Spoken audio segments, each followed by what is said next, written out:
Bonjour à tous, aujourd'hui je vais vous faire une petite vidéo sur la supplémentation. On va voir toutes les pilules que je prends, toute la poudre que je prends, ce sera Pills and Powder. Alors commençons avec un peu de contexte.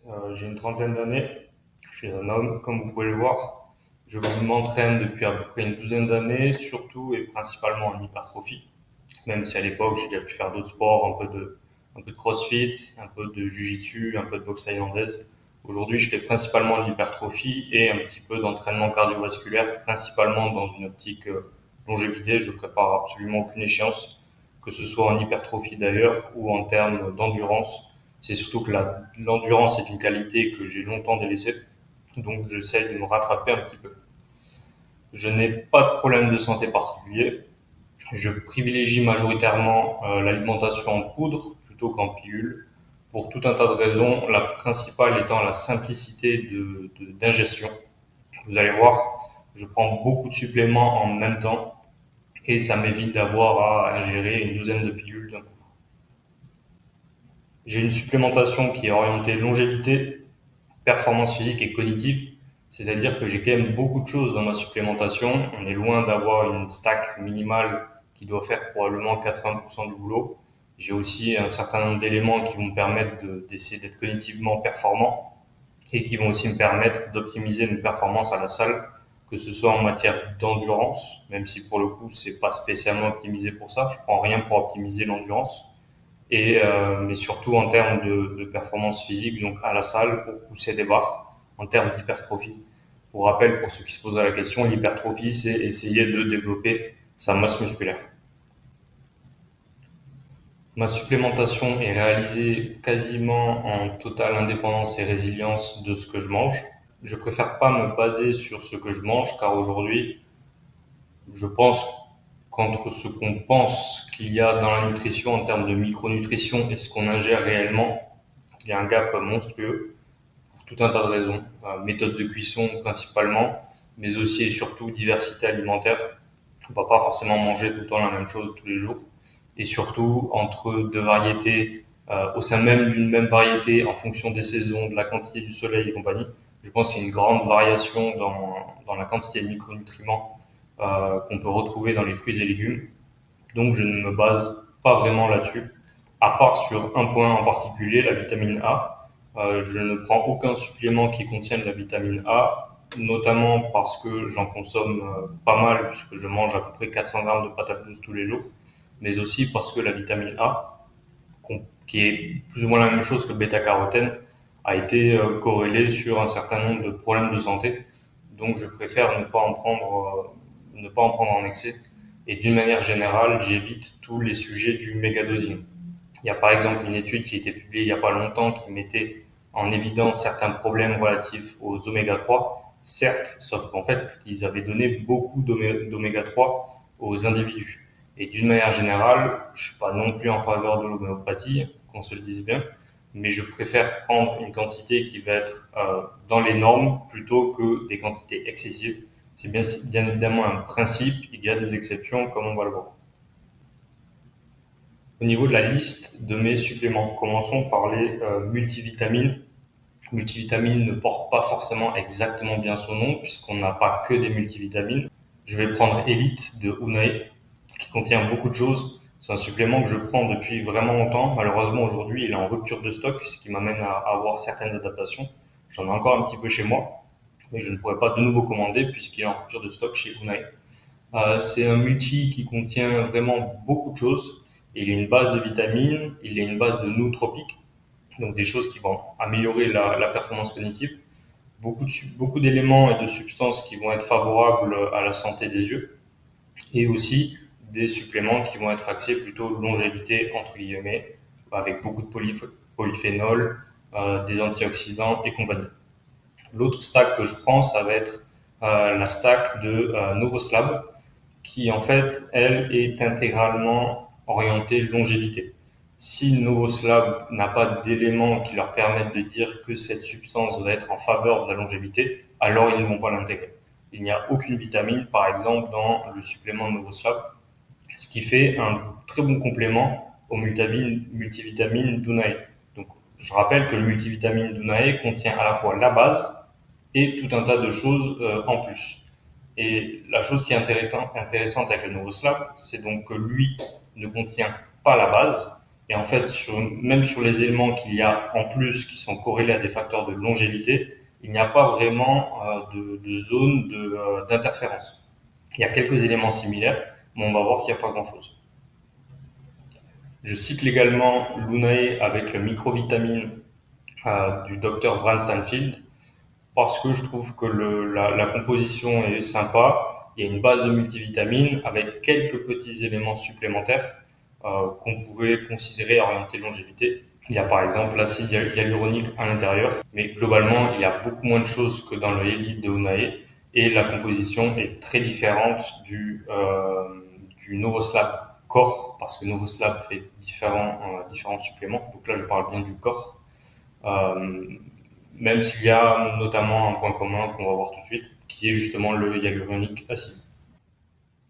On va maintenant voir la composition du multivitamine de Unae, que je vous ai ici affiché à l'écran. Il est sur un produit un peu cher, à 129 euros. Vous pouvez avoir des réductions, je vous mettrai le lien éventuellement dans les commentaires. Côté science, vous avez un exposé assez élevé. Bien évidemment, faites attention, c'est un vendeur. Néanmoins, je vais apporter un petit mot là-dessus, puisque je pense qu'un des facteurs importants quand vous choisissez un supplément est de connaître votre fournisseur. Aujourd'hui, les puristes diront il faut se baser sur les études scientifiques. Pour moi, c'est ce que j'appellerais une charlatanerie et presque un biais énorme parce qu'aujourd'hui, pour être incapable simplement de comprendre une étude scientifique, c'est extrêmement compliqué. Mais en plus, pour être capable de la mettre en perspective avec toute la littérature qui a été faite sur le sujet, être capable de saisir les limites, parce qu'aujourd'hui, on n'a pas non plus tout étudié. Donc en fait, la réponse que vous recherchez ne se trouve peut-être même pas dans la littérature scientifique. C'est extrêmement compliqué. Et donc, les facteurs qui vous amènent à choisir un supplément, je trouve, est un sujet assez essentiel, avec un peu de philosophie à l'intérieur, qui consiste grosso modo à avoir une démarche pour retrouver une certaine forme de vérité. Et pour moi, la confiance que j'apporte en la personne qui dirige la marque, qui dirige la brand, est assez importante. En l'occurrence, Unae, c'est un laboratoire qui a été créé par Julien Vénesson. Je suis Julien Vénesson depuis une dizaine d'années. Il a créé Unae peut-être il y a 5-6 ans. Ça fait même plus de 10 ans que je suis Julien Vénesson. J'ai une certaine confiance, j'ai une confiance assez forte en lui. Il n'est pas, attention, c'est pas, il n'est pas Dieu entre guillemets. Il faut garder un recul critique. Mais déjà en termes de provider, il coche probablement, il est top tier dans la liste de mes sources. Sur la composition du Unae, donc on retrouve ici toutes les vitamines qu'on retrouvera dans un supplément de base. Vitamine E, on va voir qu'il y a certains éléments avec la formulation du Dr Brand Stanfield. Vitamine B3, 18 mg, 113%. Vitamine B3, c'est globalement tout ce qu'on va essayer de vous vendre assez cher, comme sous le nom de NM, NMR et compagnie. Prenez de la vitamine B3, a priori c'est plus ou moins la même chose et ça vous coûtera beaucoup moins cher, même s'il y a un sujet de dosage. Ensuite, on va retrouver quelques minéraux, du zinc, donc pour supporter la fonction hormonale. Je vais pas tous vous les faire, sinon la vidéo va durer un certain temps. N-acétylcystéine, donc c'est ce qu'on va communément appeler sous le nom de NAC, NAC. Choline, qu'on en retrouve beaucoup dans les œufs, pas dans les yeux. Extrait de gingembre, mémophénol, extrait de ginkgo biloba, N-acétylglucosamine. On va voir que sur la glucosamine, il y a une interférence avec le supplément de Novoslav. Moi, j'estime que c'est absolument pas problématique. La glucosamine, c'est une substance qui a été démontrée comme efficace pour la santé des articulations. En fait, quand vous allez faire notamment de la musculation, vous allez avoir un certain tassement, une certaine compression. Et certaines études ont montré que l'acétylglucosamine permettait en fait de réduire à zéro cette sorte d'usure entre guillemets. Même si j'aime pas vraiment le terme d'usure, le corps ne s'use pas réellement, principalement il s'adapte. Mais voilà, sur la glucosamine, on a une interférence avec le complément de Novoslav. Vous allez avoir deux types de vitamines et de suppléments. En général, il y a ceux qui vont avoir pour conséquence, si vous en prenez trop, que votre pipi coûtera un peu cher. D'autres qui vont entraîner des troubles de santé. Les exemples les plus simples, c'est les vitamines A, D, E et K, qui sont des vitamines dites liposolubles. Lipo, ça veut dire qu'elles vont se dissoudre dans vos graisses, c'est-à-dire que plus vous allez en manger, plus vous allez les stocker. Et donc, plus le temps passe, si vous avez un excès, plus sera susceptible de créer des problèmes. Sur la glucosamine, je ne parle que pour moi, bien évidemment. Je n'ai aucun problème à en prendre en tout, je crois que c'est 2002 grammes. Enfin, ça reste extrêmement anecdotique, on n'est pas du tout sur du méga dosing. L-carnitine, donc ça c'est un supplément plutôt orienté, c'est un acide aminé orienté performance. Mais surtout, ce que je voulais highlight, c'est glycine. Vous pouvez voir qu'il y en a 9 grammes, donc c'est une partie qui est très importante du sachet. Le Unai Elite vient en petits sachets, il y en a 2 à prendre par jour. Et la glycine, c'est un acide aminé, c'est, on pourrait dire, le collagène comprend de la glycine, et probablement qu'une bonne partie de l'efficacité du collagène provient de la glycine. Moi, je prends de la glycine depuis super longtemps, et c'est vraiment un supplément, moi, que je prendrais séparément s'il n'y en avait pas là. Et globalement, il y a plein de choses en fait que je prenais séparément et qui sont inclus dans cette substance et donc enfin dans cette substance, dans ces sachets Elite. Donc je préfère le prendre dans un sachet tout simplement parce que j'ai confiance dans le provider. Plus vous multipliez les fournisseurs, plus vous prenez de risques. Si vous vous concentrez sur un seul fournisseur, vous prenez aussi également un risque. On pourrait avoir tendance à dire de mettre ses œufs dans différents paniers. Oui, mais bon, moi le panier Unae, j'estime qu'il est de confiance. Donc je préfère maximiser mes achats chez eux, même si au final je ne prends que ce multivitamine avec de la vitamine D3 qu'on verra plus tard. Vitamine D3, vous pouvez aussi en acheter en pharmacie en France. Une petite goutte, c'est pour les bébés, ça marche très bien. Je ne sais pas à quel prix c'est exactement, mais ce sera tout aussi efficace. Donc pour la stack du Novos, comme je vous ai dit, là on est vraiment orienté longévité et on va discuter un peu du fournisseur Novos là. Pourquoi je me suis orienté vers ce fournisseur pour me fournir en supplément. Donc on peut voir dans la composition déjà qu'on a que des choses beaucoup moins connues entre guillemets. Glycine, bon, vitamine C, magnésium, calcium. Calcium, attention, calcium, c'est pas réputé comme étant nécessaire en termes de supplémentation, et même plutôt nocif. Là où c'est surtout important, c'est ce qu'on appelle l'agent chélateur. L'agent chélateur, c'est par exemple, c'est particulièrement connu pour le magnésium. Vous avez du magnésium bisglycinate, vous avez du magnésium citrate, vous avez tout un tas de magnésiums différents, tauronéate, je crois. Et en fait, le deuxième nom, c'est ce qu'on appelle l'agent chélateur, et c'est un composé qui va modifier la manière dont c'est assimilé. Et c'est pour ça qu'il y a différentes formes de magnésium qui vont avoir différents types d'effets. Le calcium alpha-kétoglutarate, plus communément, c'est le AKG, on va le retrouver sous le terme de AKG. À la base, le AKG était simplement l'agent chélateur, c'était pas l'agent principal. On prenait ça pour le calcium. Et en fait, on s'est rendu compte que c'était l'agent chélateur qui avait certaines propriétés particulières dans le calcium AKG. Donc, si l'on retrouve du calcium, c'est pas nécessairement pour le calcium, c'est plus pour l'AKG qu'il y a derrière. Et pour le magnésium malate, d'ailleurs, c'est la même chose. Ici, c'est surtout le malate qui va nous intéresser. Dans cette composition, qu'est-ce qu'on retrouve? Donc, on retrouve, comme je vous disais, glucosamine sulfate, qui est intéressant pour les articulations, 1 gramme, ce qui fait que j'en prends en tout et pour tout 2 grammes. J'en fais pas une affaire particulière. L-théanine, c'est quelque chose qu'on va retrouver notamment dans le thé. Hyaluronique acide, ça je suis assez content d'en avoir dans cette source. C'est un petit peu sous-dosé, il y en a 100 mg. Hyaluronique acide, ça va être très utile notamment pour maintenir les tissus de la peau et avoir une peau en bonne santé. Physétine, extrait de ginger, du coup c'est gingembre, thérostilbène et lithium.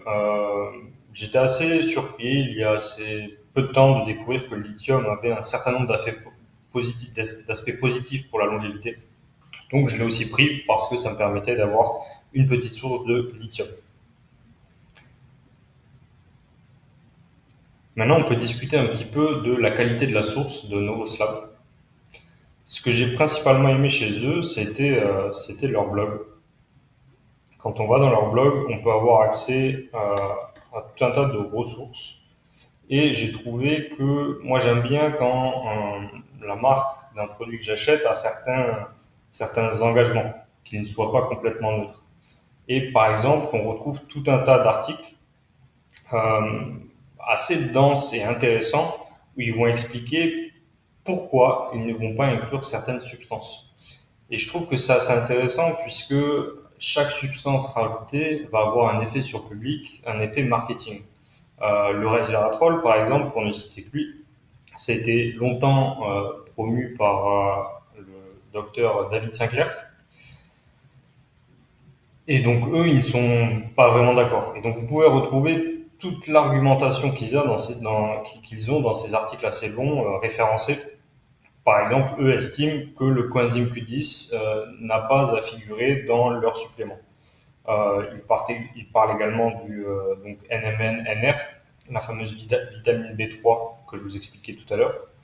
Et j'ai appris quelques petits trucs sur leur blog et qui est référencé. Et donc ça, c'était un élément positif pour moi. Également, si vous vous rendez sur Rejuvenations Athletes, le site notamment promu par Ryan Johnson, vous voyez pas mal d'athlètes de la longévité, entre guillemets, qui prennent ce supplément. Donc attention au biais du survivant, hein. Pour 100 personnes, il y a probablement, enfin pour 10 000 personnes qui prennent ce supplément, il y en a probablement un, deux ou trois qui vont se retrouver sur ce type de leaderboard. Donc en fait, ça ne prouve absolument rien. Ça peut être un effet de hasard qui ne soit absolument pas significatif. Mais en tout cas, voici les deux facteurs qui m'ont amené à prendre cette marque, en sachant que dans tous les cas, il faut bien choisir une marque. Et, mais voilà, je vous partage ça en toute transparence. Enfin, un dernier supplément, celui du docteur Brand Stanfield, dont je vous ai affiché la composition sur Google Doc. Euh, on retrouve vitamines, des petites choses que j'aime moins ici, avec du sélénium, du copper, donc c'est du cuivre, manganèse, chromium, que je préfère ne pas prendre en supplément. En général, c'est quand même plutôt déconseillé. Je ne comprends pas pourquoi il les a ajoutés à son supplément.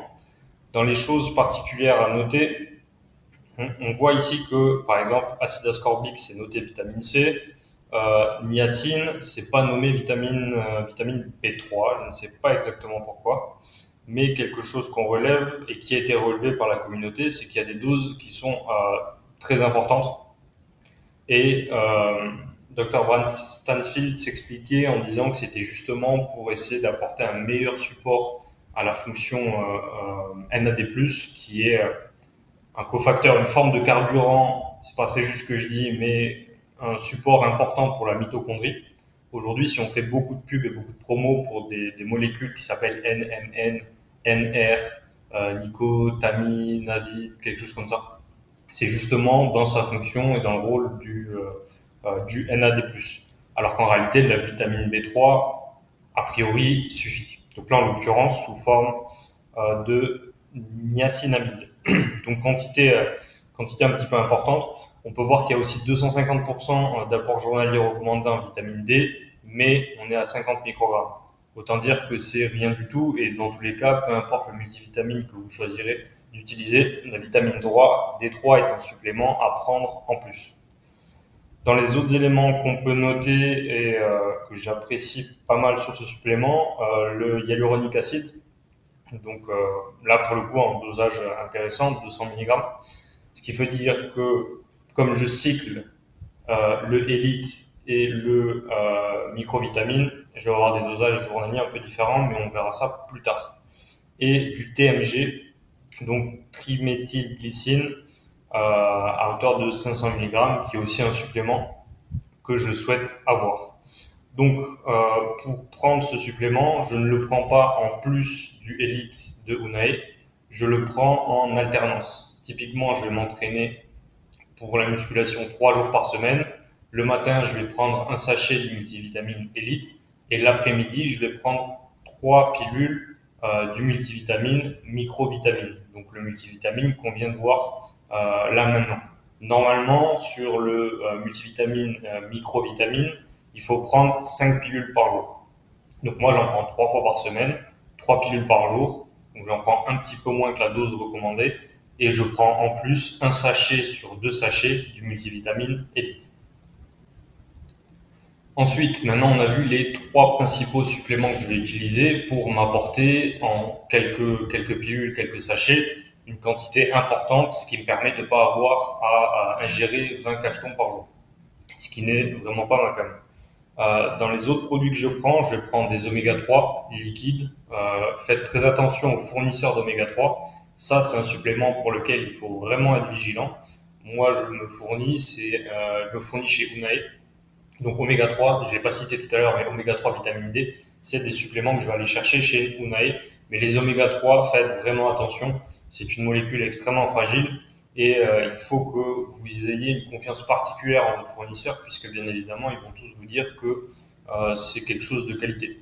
Il y a différentes manières de voir si un oméga 3 est de qualité, notamment l'indice Totox. Mais c'est pareil, le problème c'est que l'indice Totox suggère qu'on leur fasse confiance et on essaye de prendre des décisions qui se reposent quand même le moins possible sur la confiance.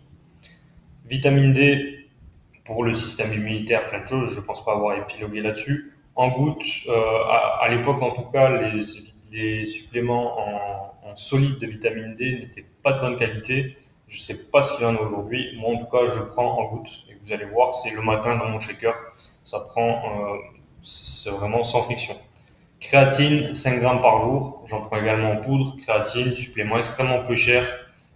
Pour le coup, à mon avis, la plupart des providers, des fournisseurs sont de qualité. Moi, je le prends chez MyProtein, donc un fournisseur anglais qui est réputé pour faire de la supplémentation pas chère. Bon, moi, ça me dérange pas. Tonkatali, ça a été notamment popularisé par le docteur Huberman et c'est sur les bases de ces dires que j'en prends. Donc c'est pas une recherche extrêmement robuste. J'en prends 400 mg par jour. Faites également attention à votre source.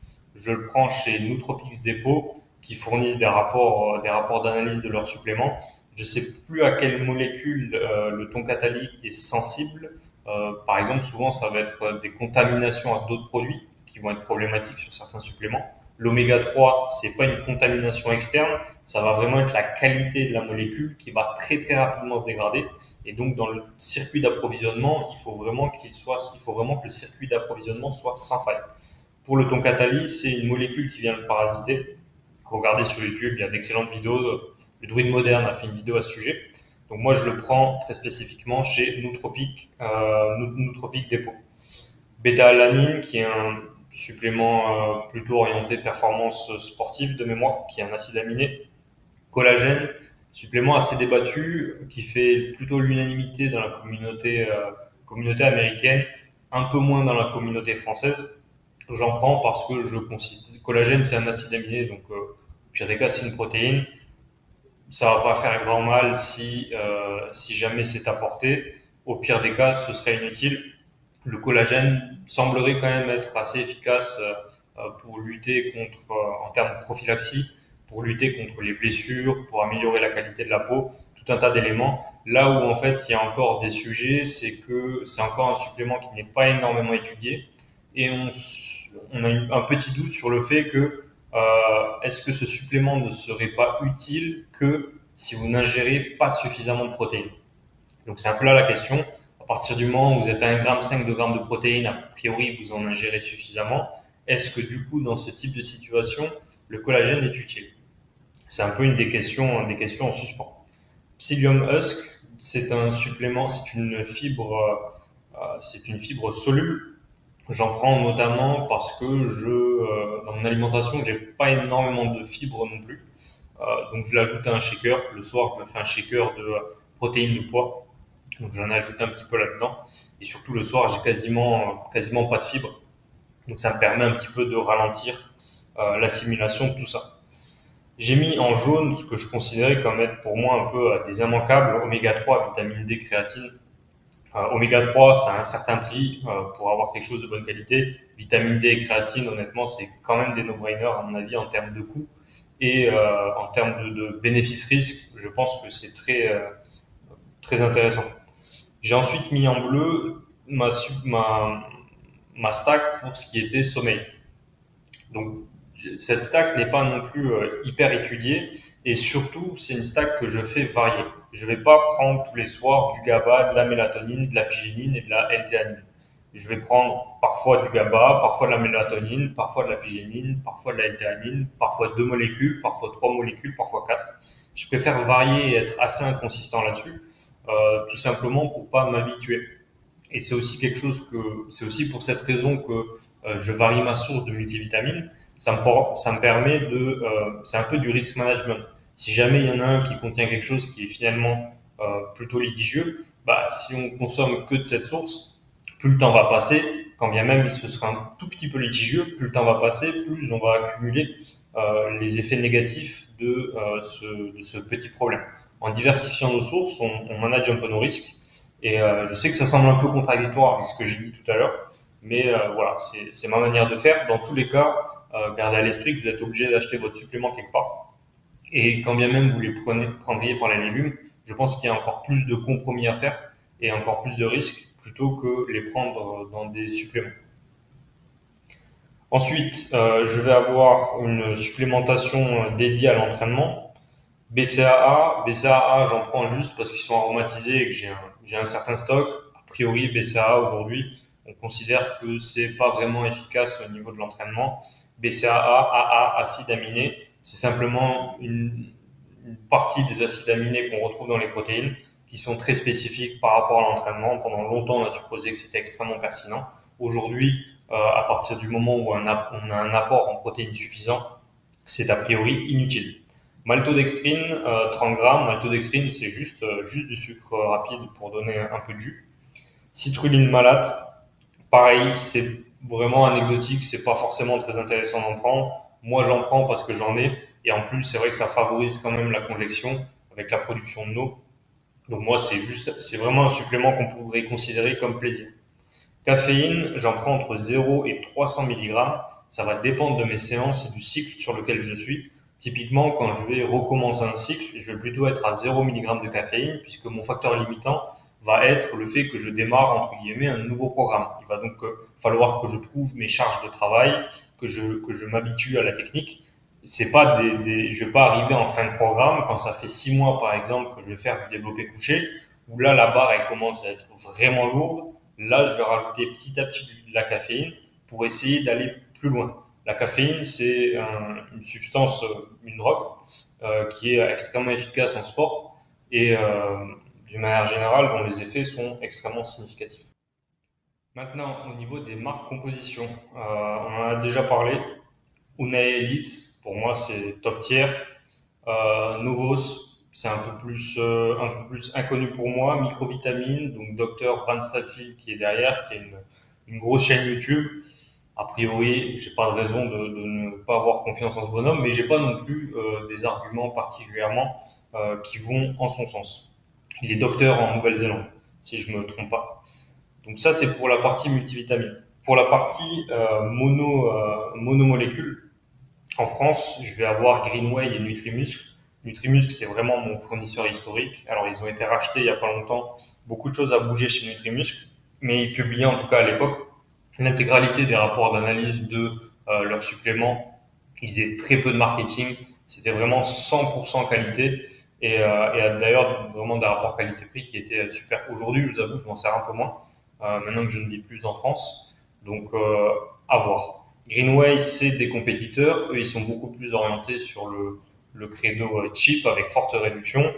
Pareil, je leur fais plutôt confiance. C'est des fournisseurs français, mais sans avoir une confiance absolument particulièrement importante. Je pense juste que ce sont des fournisseurs, des entrepreneurs qui font du bon travail.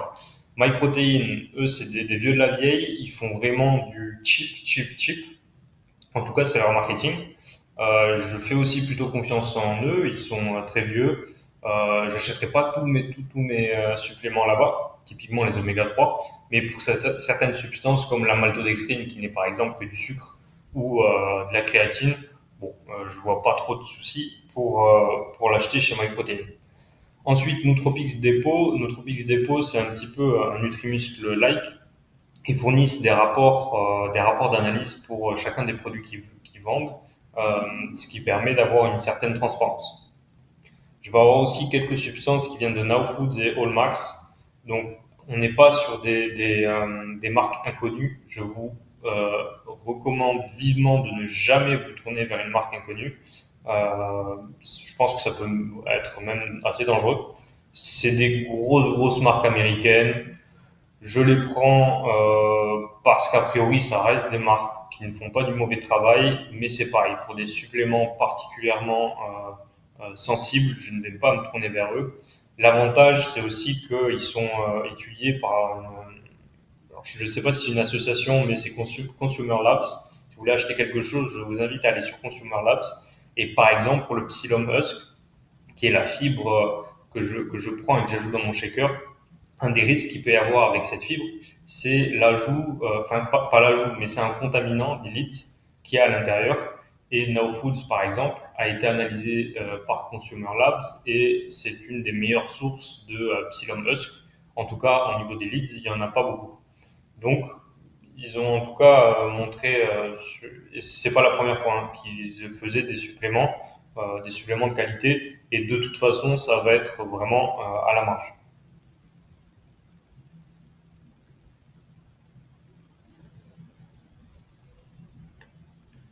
Maintenant, parlons de la répartition. Et pour moi, c'est un sujet important puisque vraiment, je suis pas celui qui va prendre 100 pilules par jour. Prendre 100 pilules par jour, va falloir aménager les boîtes à pilules, ça prend du temps, on va les oublier, faut les amener à droite à gauche. Donc moi, je prends vraiment au final très peu de pilules. Le matin, je me fais ce qu'on appelle mon super shaker. C'est mon petit déjeuner. J'y mets 30 grammes d'huile de coco, 30 grammes de purée d'amande, 45 grammes de whey et de l'eau. J'ai pas mis la whey dans les suppléments parce que je considère pas vraiment que ce soit un supplément personnellement. Et vous pouvez trouver de la whey de qualité à peu près partout. Enfin, on n'est plus dans les années 2000. Euh, dans mon, Ma poudre va être préparée en amont. Je me prépare à chaque fois un noix de poudre dans un espèce de seau, ce qui fait que j'ai de la bêta-alanine, de la créatine, du toncatali et du collagène, sauf que je vais pas m'amuser tous les jours à sortir la pesette pour mesurer tout ça. C'est déjà prêt. Euh, Toncatali, attention. Moi, ça fait assez longtemps que je prends des suppléments liquides et que je bois des choses, les BCAA, sans goût, qui ne sont pas aromatisés.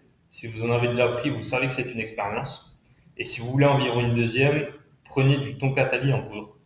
C'est aussi une expérience. Donc ça, attention, le goût du shaker se retrouve complètement changé. Mais bref, on a donc toute cette partie qui est dans mon shaker du matin, mais que je ne prépare pas tous les matins. Ensuite, à cette poudre, j'y ajoute, donc comme dit plus haut, huile de coco, amande, whey. J'y ajoute un sachet de Unai Elite et j'y ajoute mon sachet de Novoscore. Ensuite, j'ajoute mes oméga 3 liquides, une cuillère à café, et une dizaine de gouttes de vitamine D. Ce qui fait qu'au final, j'ai tout ça dans mon petit déjeuner. C'est très rapidement préparé, tant ici bien qu'on a fait un peu de préparation en amont aussi, c'est vrai. Mais ensuite, je sirote ça pendant quelques heures le matin et je vais m'entraîner ensuite vers 11h30 à peu près. Les jours d'entraînement, en tout cas pour l'hypertrophie, je peux très bien juste aller marcher ou me faire une session de max par exemple. Donc là, je ne vais pas prendre de supplément. Sur les sessions hypertrophie, je vais me prendre un peu de caféine, un peu de citrulline avant l'entraînement. Et ensuite, durant l'entraînement, je vais avoir maltodextrine, BCAA. Encore une fois, BCAA, c'est juste pour aromatiser en fait. Et des glaçons. Petite astuce si vous vous entraînez, je ne comprends pas pourquoi personne ne le fait, car la chaleur pour le coup est un facteur démontré de performance à l'entraînement, et entre nous soit dit, c'est quand même beaucoup plus agréable. À chaque fois, je prépare dans mon fond de shaker j'y mets un peu d'eau que je mets au congélateur et je mets mon shaker au congélateur. Ce qui fait que je me retrouve à l'entraînement à faire ma préparation. En dessous, j'ai un gros glaçon, ce qui me garantit une boisson fraîche durant toute ma session. Ensuite, à midi, je me fais ensuite le second sachet du Elite, ou alors je vais me prendre trois pilules de microvitamines. J'ai aussi quelques pilules de Toncatali et une pilule de magnésium. Ce qui fait qu'au final, je vais avoir 3 pilules à prendre. Enfin, ça dépend. Quand il y a le microvitamine, je vais avoir 6 pilules à prendre. Quand il n'y a pas le microvitamine, j'en prends que 3. Ensuite, le sachet d'élite, j'ajoute aussi de la créatine. Je mets juste tout ça dans le Thermomix. J'y mets mes patates douces. Ça me fait une purée. Et donc, en fait, c'est invisible pour moi. Je les prends en même temps que je mange mes patates douces. Et le soir, donc, cette stack qui va varier régulièrement, donc théanine, mélatonine, GABA, apigénine. Et surtout, chose à laquelle que je prends par contre systématiquement, c'est le magnésium pour, euh, pour essayer d'améliorer un petit peu mon sommeil. Et voilà, on a terminé maintenant avec Pills and Powder et toute la supplémentation que je prends. Si cette vidéo t'a plu, n'hésite pas à t'abonner, à mettre un petit pouce bleu et surtout un petit commentaire pour être entendu. Si tu as des questions, pose-les-moi. Si tu as des sujets à me suggérer également, n'hésite pas. Au moins, j'aurai moins d'excuses pour ne pas faire des vidéos car on ne va pas se cacher, la première est toujours un petit peu douloureuse. Sur cette chaîne, on va discuter longévité, performance physique, performance cognitive, mais aussi business. Je pense que le secteur de la longévité est un secteur en pleine explosion. Je pense qu'il y a des actions à acheter, donc des investissements à faire, mais également plein de business à analyser. Le business de Whoop est intéressant. Là, il y a aussi Fountain Life, je crois. J'ai plus le nom exact en tête, mais la clinique qui a été lancée par Tim Ferriss, si mes souvenirs sont bons. Ouais, je bug un petit peu parce que c'est la fin de la vidéo. Mais bref, en gros, on va discuter santé, performance et un petit peu argent. Donc, si c'est des sujets qui te plaisent, n'hésite pas à m'en suggérer dans les commentaires et à t'abonner. Bye!